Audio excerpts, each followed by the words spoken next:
Baboshiwe abantu abangu-95 baseLibya abatholwe enkanjeni yamasosha engekho emthethweni.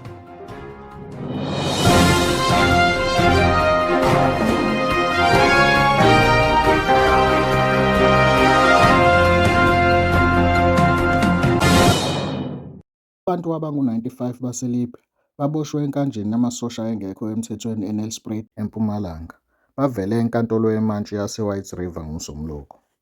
Labasolwa baboshwe ngoLwesihlanu bacele utolika.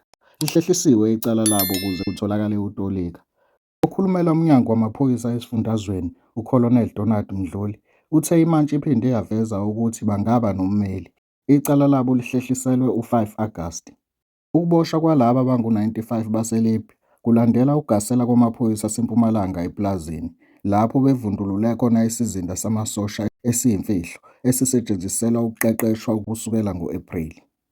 Lo mkhankaso uqale ngemuva kokulunywa indlebe ngamalungu omphakathi esigodini saseNyoni eduze nendawo. UMdluli uthe iNational Prosecuting Authority, i-NPA, ithole ulwazi mayelana nezinto ezenzeka kuleli pulazi. Ukugasela okwalandela kuholele ekuboshweni kwabantu abangu-95 baseLibya abatholwe bezilolonga kule nkampu. NgoMsombuluko okhulumela i-NPA, uMonica Nyusi, umemezele ukuthi abaphathi bezokushushisa eMpumalanga banqume ukuqhubeka nokushushisa abantu baseLibya abangu-95. Ngingaqinisekisa ukuthi i-NPA iwatholile amadokodo amayelana nabantu abangu-95 baseLibya ababoshwe ngoLwesihlanu olwedlule.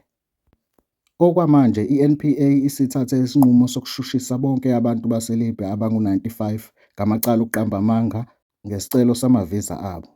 Ngakho uma sebevela, udaba luzohlehliswa ukuze kuqhutshekwe nophenyo, kusho yena. Uphinde wengeza ngokuthi uphenyo luzoveza ukuthi angezelelwe yini amanye amacala athweswe abasolwa.